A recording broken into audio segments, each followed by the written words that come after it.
नमस्कार, आप देख रहे हैं हमारा खास प्रोग्राम 3 बजे की 3 बड़ी खबरें और आपके साथ मैं हूं गीतू चौहान।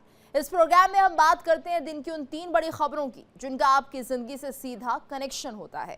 अक्सर खबरें बहुत होती हैं, लेकिन उनमें से कौन सी आपके लिए सबसे जरूरी है ये समझना आसान नहीं होता। इसलिए इस प्रोग्राम के जरिए हम आपके लिए चुनकर लाते हैं 3 ऐसी अहम खबरें जिनका असर कहीं ना कहीं आपकी जेब, आपकी सुरक्षा या फिर आपकी रोजमर्रा के जीवन पर पड़ता है। हमारा मकसद है कि कम समय में आपको साफ, सरल और काम की जानकारी मिले, जिससे कि आप हर जरूरी खबर से अपडेट रहें।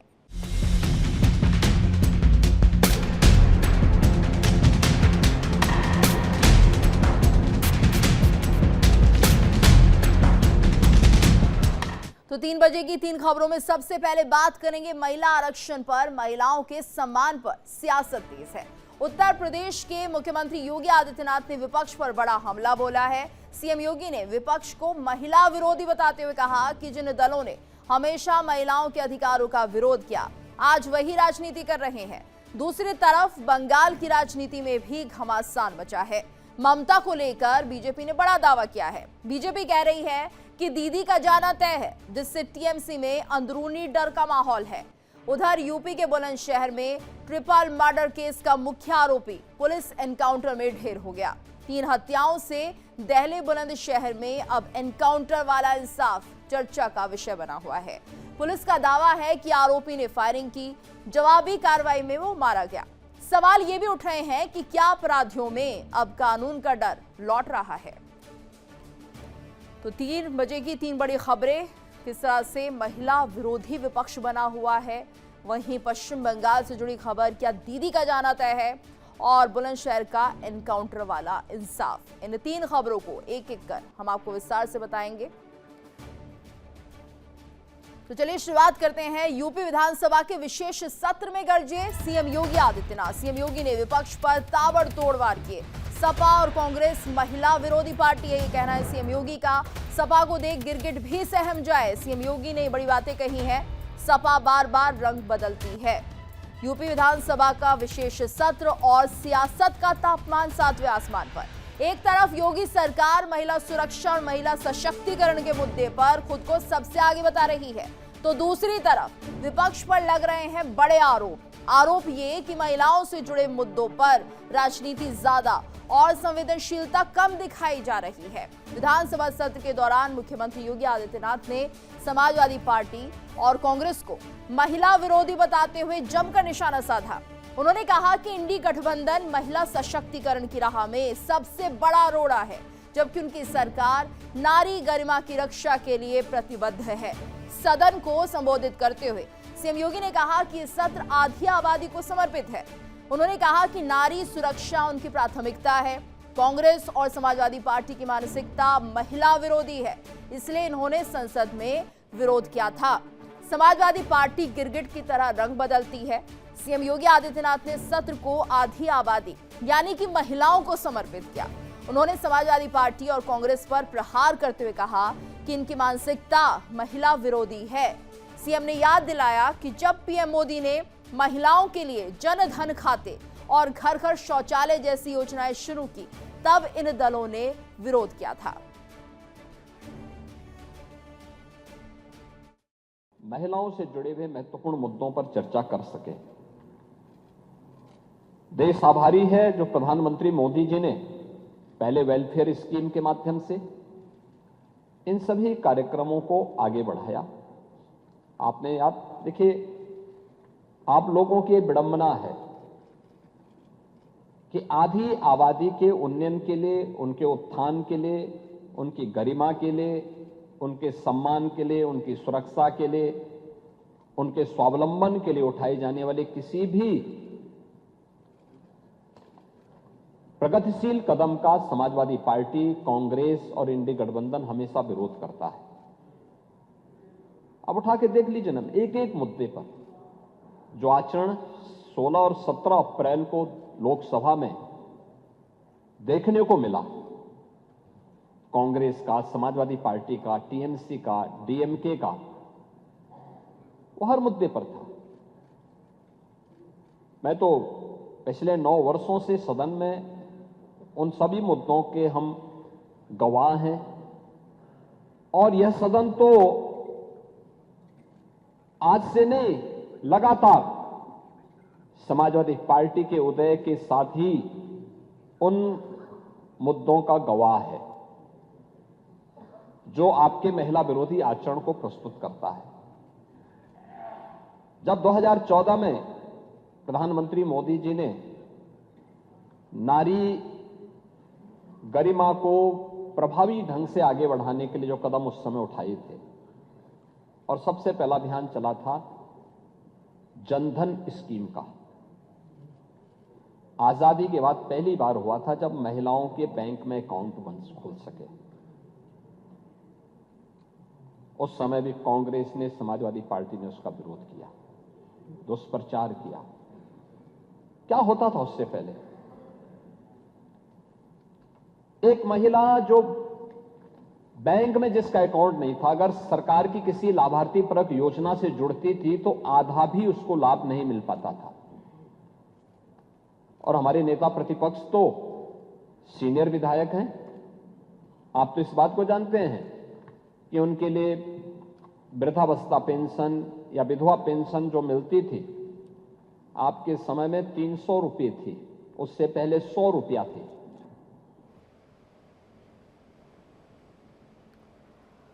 और ज्यादा जानकारी के लिए रुक कर लेते हैं, हमारे साथ ब्यूरो हेड सुशील तिवारी जुड़ गए हैं। सुशील जी, देखिए जिस तरह से ये पूरा माहौल इस वक्त बना हुआ है, कहीं ना कहीं विपक्ष ने अपना रुख साफ कर दिया है महिला आरक्षण बिल को लेकर। जिस तरह से उन्होंने अपनी बात रखी, ऐसे में यहाँ आज हमने देखा कि सीएम योगी आदित्यनाथ भी विपक्ष पर जमकर बरसे। क्या कुछ उन्होंने कहा और किस तरह से इन बयानों के मायने निकाले जाए? क्या वाकई समाजवादी पार्टी और कांग्रेस महिला विरोधी हो चुके हैं? बिल्कुल, आज सीएम योगी आदित्यनाथ ने साफ कह दिया है कि जो इनकी मानसिकता है, चाहे कांग्रेस हो चाहे समाजवादी पार्टी हो, ये महिला विरोधी मानसिकता वाले लोग हैं और इन्होंने महिलाओं के लिए कोई काम नहीं किया। महिलाओं के पास पहले बैंक की पासबुक नहीं थी, बैंक में उनके खाते नहीं थे, जो तमाम जो योजनाएं थी महिलाओं के लिए उनके खातों में पैसा नहीं जा पाता था। जब प्रधानमंत्री पहली बार मोदी जी पहली बार देश के प्रधानमंत्री बने, उन्होंने जनधन योजना के तहत तमाम महिलाओं के खाते खुलवाए, हर महिला का खाता खुलवाया। आज महिलाओं के जो खातों में अच्छा पैसा जाता है। पहले 100 रुपये थी वृद्धावस्था पेंशन और तमाम जो अन्य पेंशन थी 100 रुपये से लेकर 300 रुपये तक थी, लेकिन आज हजारों रुपए जाते हैं। तो ये चाहे किसान का सम्मान हो, किसान का सम्मान भी किया, लेकिन जो महिलाएं खास तौर में हैं, महिलाओं के सम्मान के लिए योगी जी ने जिस तरह अभी कुछ दिन पहले अपने घर से लेके, जहां मैं विधानसभा के सामने खड़ा हूं, यहां तक उन्होंने पूरा पैदल यात्रा की थी लगभग 25 से 30 हजार महिलाओं के साथ में। तो महिलाओं के सम्मान में योगी जी खड़े हो गए। उन्होंने कहा महिलाओं के हक को हम दिलाके रहेंगे और यहाँ तक कि जो विधानसभा और लोकसभा यहाँ पर जो भी फैसले होते हैं उसमें सहभागिता महिलाओं की अधिक से अधिक होनी चाहिए। कम से कम 33% तो उनकी सहभागिता होनी चाहिए, क्योंकि 50% देश की आधी आबादी इस वक्त महिलाओं की है। तो उनको अधिकार मिलना चाहिए कि कोई डिसीजन हो तो उसमें उनका बाकायदे मत पड़े, उनकी बात रखी जाए। तो आज जब शुरुआत हुई जिस तरह सत्र की, उससे पहले बीजेपी की जो महिला विधायक थी बड़े जोश खरोश के साथ में, तमाम नारे लिखी तख्तियों के साथ में, और तब जो पार्टियां हैं जिन्होंने महिला आरक्षण विधेयक नहीं पास होने दिया उनके खिलाफ में नारेबाजी कर रही थी। तमाम मंत्री भी प्रदेश के उनके साथ शामिल थे। तो ये जो माहौल दिख रहा था उससे लग रहा था महिलाओं में काफ़ी आक्रोश है। वहीं समाजवादी पार्टी के तमाम विधायक साइकिल से आए और साइकिल से आके उन्होंने कहा कि हम लोग तो आरक्षण लागू करना चाहते हैं, 2023 में पास कर चुके हैं, ये परसीमन का रास्ता बता के कहीं ना कहीं महिलाओं को भटका रहे हैं। तो ये उनका कहना था, लेकिन इतना जरूर है कि आज जिस तरह का माहौल दिखा, योगी जी पूरे मूड में हैं। और एक बात और है, क्योंकि 2027 विधानसभा का चुनाव है, तो 2027 विधानसभा के चुनाव में गीतू ये बहुत बड़ा मुद्दा बनने जा रहा है महिला आरक्षण विधेयक। इसको लेके समाजवादी पार्टी जन जन तक पहुंच रही है, ब्लॉक स्तर तक कार्यक्रम हो रहे हैं, ब्लॉक स्तर तक महिलाओं को ये बताया जा रहा है कि ये जो पार्टियां हैं इनकी जो मानसिकता है वो कहीं ना कहीं महिला विरोधी है।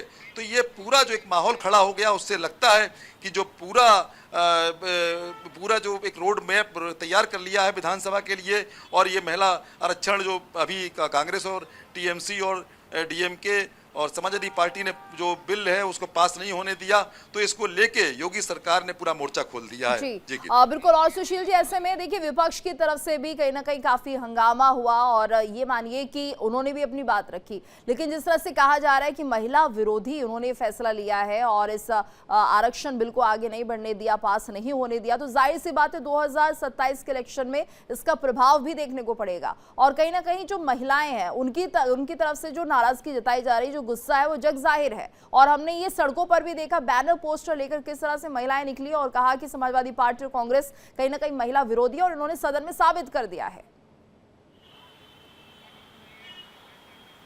बिल्कुल गीतू, आज हमने देखा समाजवादी पार्टी बैकफुट पे थी। जो तख्तियां लिए थी उसमें बाकायदे उनके जो विधायक थे तख्तियां लिए हुए थे, उसमें लिखा हुआ था कि महिलाओं को 33% आरक्षण मिलना चाहिए। तो ये सब बैकफुट दिख रहा है। उनको लगता है इससे उनको बहुत नुकसान होने वाला है, क्योंकि वो कह रहे हैं 2023 में जो पास हुआ था उसी के हिसाब से हम लोग आरक्षण बिल्कुल, और जो परसीमन जो बीच में आ रहा है कहीं ना कहीं उसमें बीजेपी उसमें कहीं ना कहीं चालाकी कर रही है। तो ये तमाम बातें वो भी रख रहे हैं। उनको लगता है कि अगर महिलाएं एक तरफ हो गई तो देश की जो आधी आबादी है, उत्तर प्रदेश में भी आधी आबादी है महिलाओं की, तो ऐसे में वो कहीं ना कहीं उनको भारी नुकसान पहुंचा सकती हैं।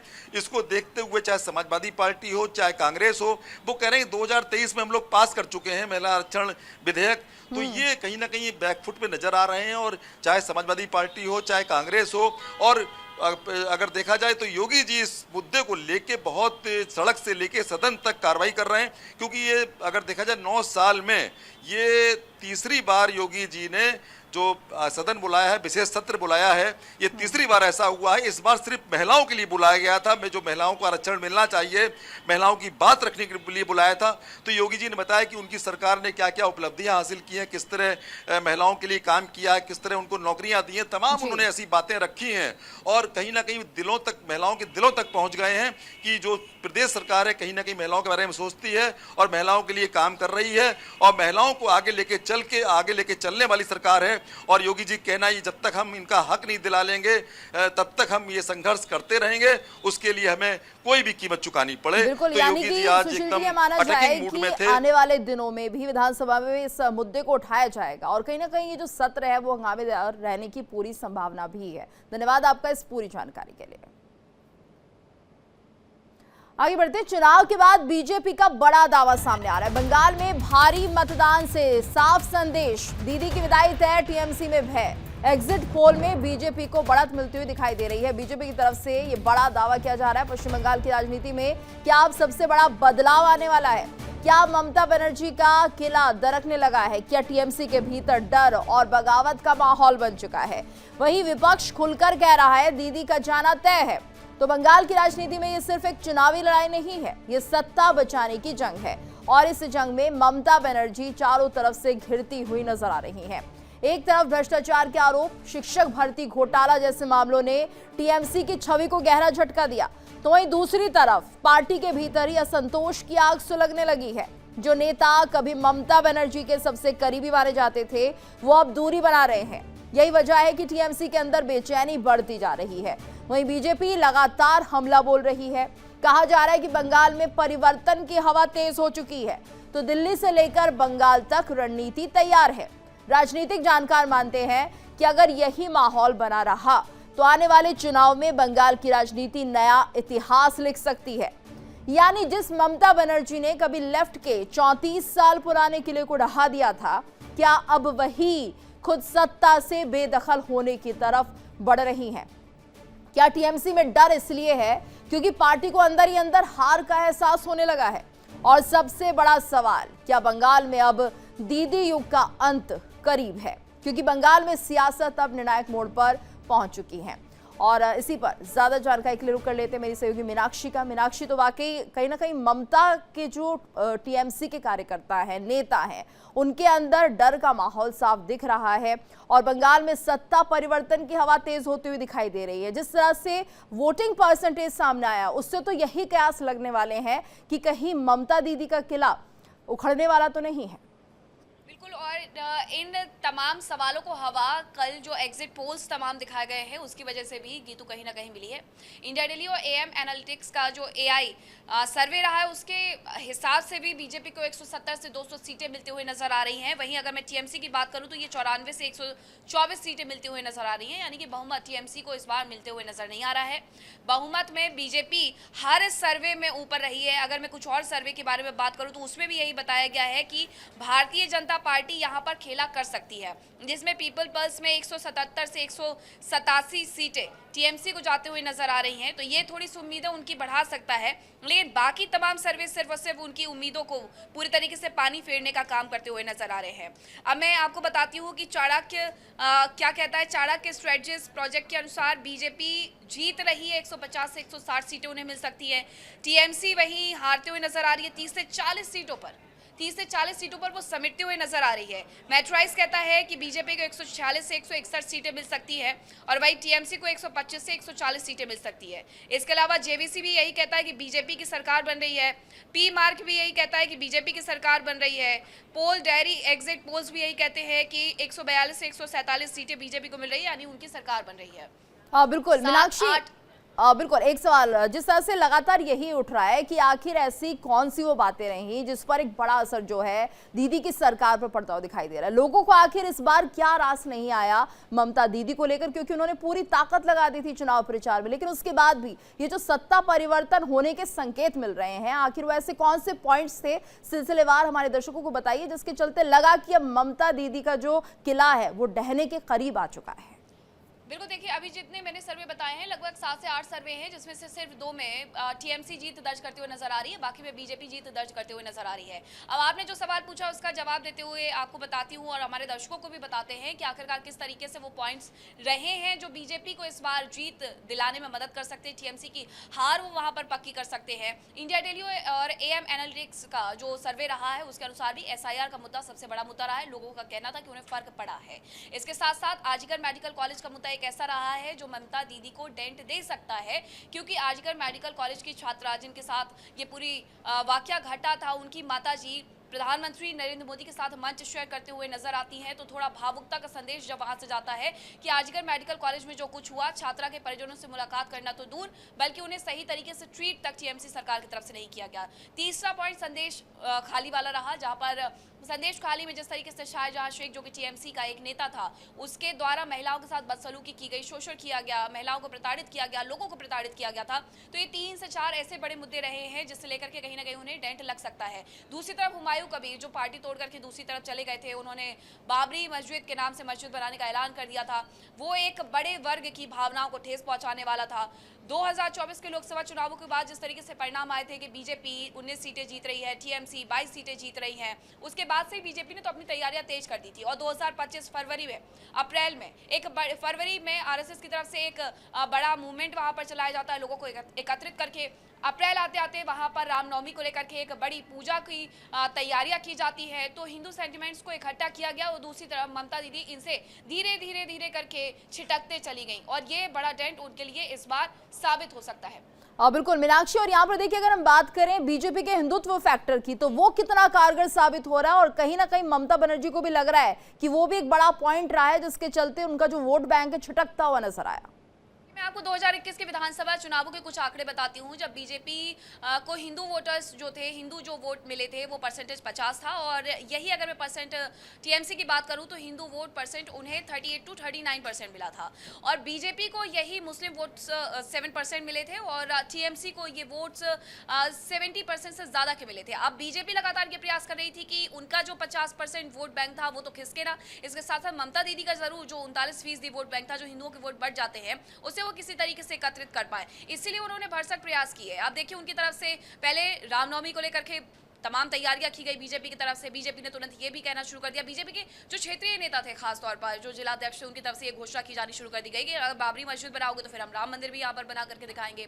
राम मंदिर आंदोलन की वजह से भी, और राम मंदिर आंदोलन क्योंकि जब शुरुआत हुई थी तो सबसे पहले वहाँ के ही हम बंधुओं की बात करते हैं कि उन्हें किस तरीके से 1991 में जब ये पूरा गोलीकांड होता है तो किस तरीके से उन्हें गोलियों से भून दिया जाता है, तो वो एक सेंटिमेंट लेकर के बीजेपी उतरी हुई थी। इसके साथ साथ तमाम ऐसी चीज़ें रही जिसकी वजह से ममता दीदी घिरते गई। ममता दीदी ने प्रयास बहुत किया कि हम मंदिर बनाएंगे, जगन्नाथ मंदिर बनाएंगे, उड़ीसा से हम मंदिर यहाँ पर लेकर के आएंगे, इसके अलावा हम महाकाल मंदिर यहाँ पर लेकर के आएंगे, लेकिन लोग शायद वो टच नहीं कर पाए क्योंकि ममता दीदी के बहुत सारे ऐसी पुरानी चीज़ें थी जो लोगों के जहन में अभी तक थी कि जय श्री राम बोलना वहाँ पर मना था, ममता दीदी जय श्री राम बोलने वालों को टोक देती थी। तो ये तमाम चीज़ें जो ममता दीदी को डेंट पहुँचा सकती है, और यही तमाम चीज़ें वो पॉइंट्स है जो हिंदू सेंटिमेंट्स को इकट्ठा करके बीजेपी की झोली कहीं ना कहीं इन चुनावों में भर सकते हैं, जैसा एग्जिट पोल्स में भी दिखाया गया। गीतू बिल्कुल मीनाक्षी, और ये देखिए एसआईआर को लेकर जिस तरह से ममता बनर्जी ने प्रचार किया, काफी हमें उस वक्त ऐसा लग रहा था कि ममता बनर्जी बंगाल वासियों को ये समझाना चाहती हैं कि देखिए एसआईआर एक ऐसा मुद्दा है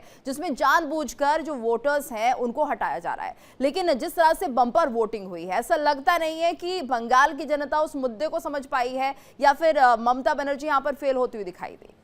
बिल्कुल एसआईआर को मुद्दा बनाने की कोशिश जरूर की गई थी, लेकिन कहीं ना कहीं ये समझाने का लोगों को प्रयास किया गया था कि एसआईआर में किसी का नाम काटा नहीं जाएगा, ना ही किसी को बाहर किया जाएगा, क्योंकि ये भ्रम फैला दिया गया था। ममता दीदी की तरफ से तो कोलकाता की सड़कों पर एक बड़ा मार्च भी निकाला गया था, लेकिन लोग बहुत अच्छे से समझ गए थे कि अगर वोट देने का अधिकार है तो वो वोट दे सकते हैं, और उन्होंने अपने मताधिकार का इस्तेमाल किस तरीके से किया है हम सब जानते हैं कि पहले चरण में 93% वोटिंग, दूसरे चरण में 90% से ज्यादा की वोटिंग, यानी लोग पूरी तरीके से जागरूक थे अपने चुनाव के दौरान अपने मताधिकार का प्रयोग करने के लिए।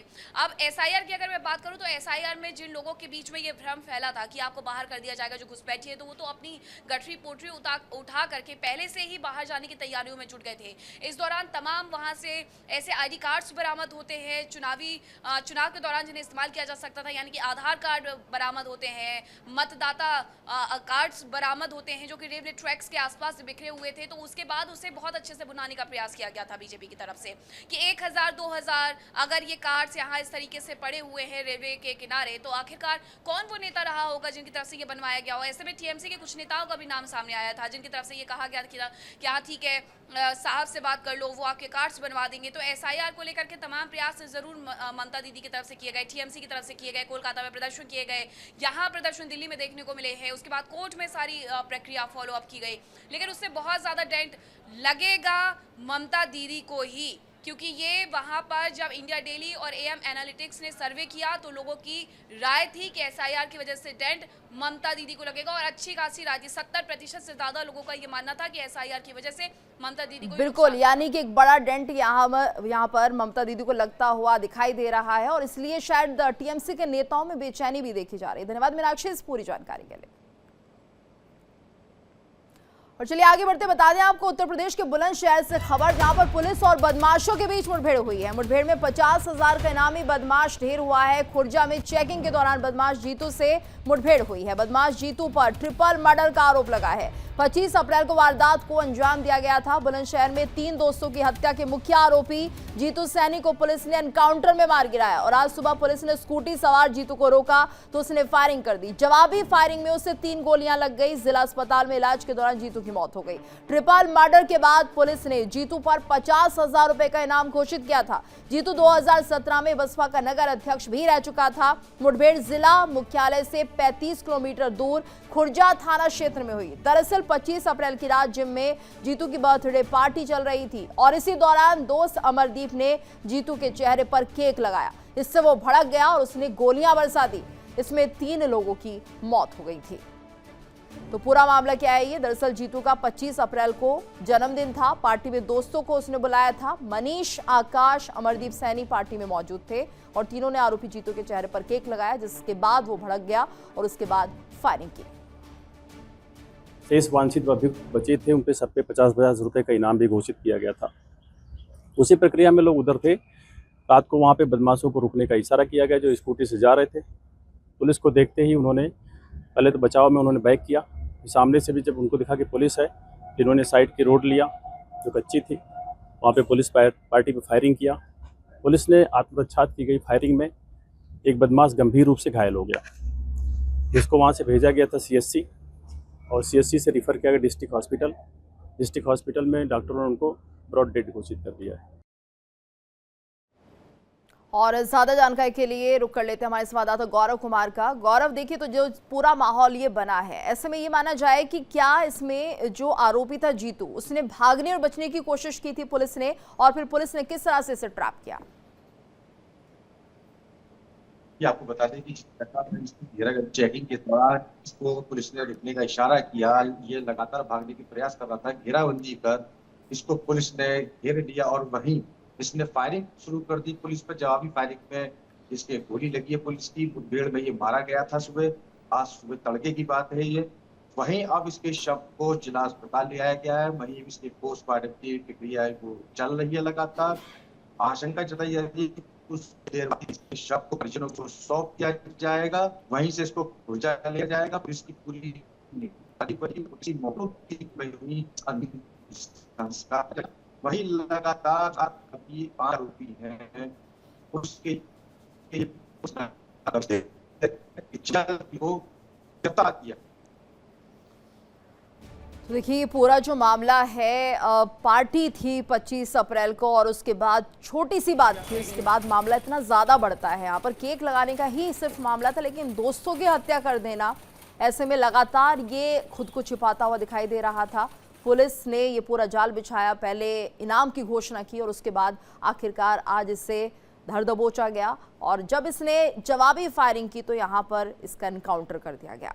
देखिए जीतू लगातार जो था पुलिस की गिरफ्त से बाहर था। 25 अप्रैल की घटना थी जब बहुत ही छोटी सी बात को लेकर इसने अपने दोस्तों का कत्ल कर दिया था। फायरिंग की, अंधाधुंध फायरिंग, और उसके बाद ये लगातार फरार चल रहा था। पुलिस ने इनाम घोषित किया और 5 दिनों के अंदर ही पुलिस ने इसे पकड़ लिया। पकड़ने के बाद जब इसने अपने बचाव में फायरिंग की तो पुलिस ने जवाबी कार्रवाई करते हुए इसका एनकाउंटर किया और कातिल को मार गिराया गया।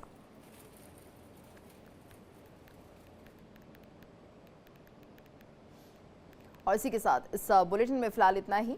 वक्त तो चला एक छोटे से ब्रेक का, लेकिन इंडिया डेली अब आपके स्मार्ट टीवी पर भी मौजूद है। इंडिया डेली 24/7 इन सभी प्लेटफॉर्म पर लाइव देखें।